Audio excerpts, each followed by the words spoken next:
So I put my axolotls in my big old pond. Just threw them in there, and I didn't think anything of it. And next thing you know, I've got about 100 babies here. The unintentional litter. Anyway, made a bit of a hash of it. Didn't have any brine shrimp ready or anything like that, baby brine. So I've been hassling out the pet shop. I don't know where they all gone. Oh, there they are. They'll figure it out here pretty soon. So I'll put in a batch of baby brine shrimp, and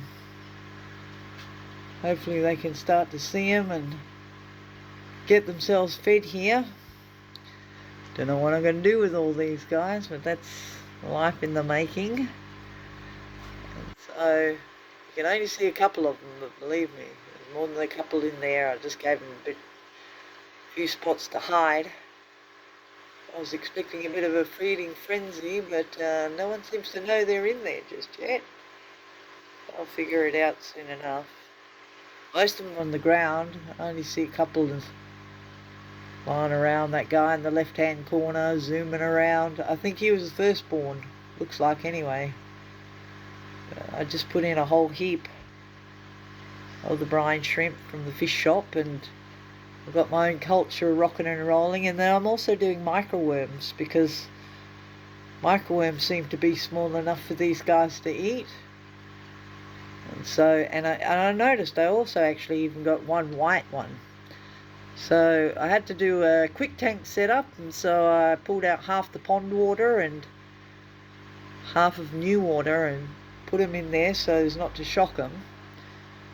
The person I originally got the axolotls from said he did 100% water change once a week, and so I don't know about that. I just ignored them and they bred.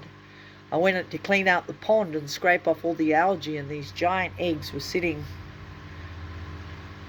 on the algae. They were just dangling down like pearls. Oh, I think they started to figure it out now. I'm just waiting for a bit of action to kick in. And because it's the shape of the tank, I had to kind of pour them in there. I'm hoping I didn't do too much damage. They were all active a little while ago. I think they're coming to life. You know, axolotls, you can look at their tank for ages and they won't move.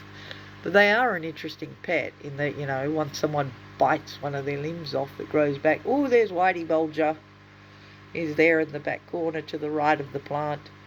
Can barely see him, but he started to move. And so I don't know where the other 100 have gone. But so it's baby axolotls, Valor Sanctario. So I'm not sure what to do. It's breeding season outside with the birds too, so it's kind of going crazy here at the moment. But anyway, what I found with breeding axolotls, ignore them. Put them in a big pond, make sure it's cold and stays cold, and these guys will just do their thing by natural.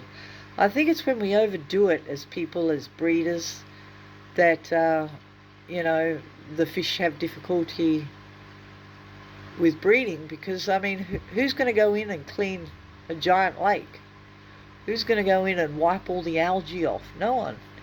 And these things, they actually need to survive and thrive, and it's because we can't look at glass and say, oh, it's got algae on it, and then, you know, we've got to scrape it off, make sure the tank looks birdy, and in doing so we kind of don't always do the right thing by our creatures. And so I guess they're not as hungry as I thought. I got some yesterday, but we'll see how they do. A little bit of action going on. Maybe they are fed up enough.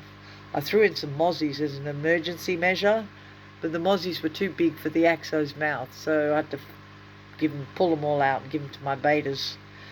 So anyway, hope this helps. Ignore your axos, they'll breed better.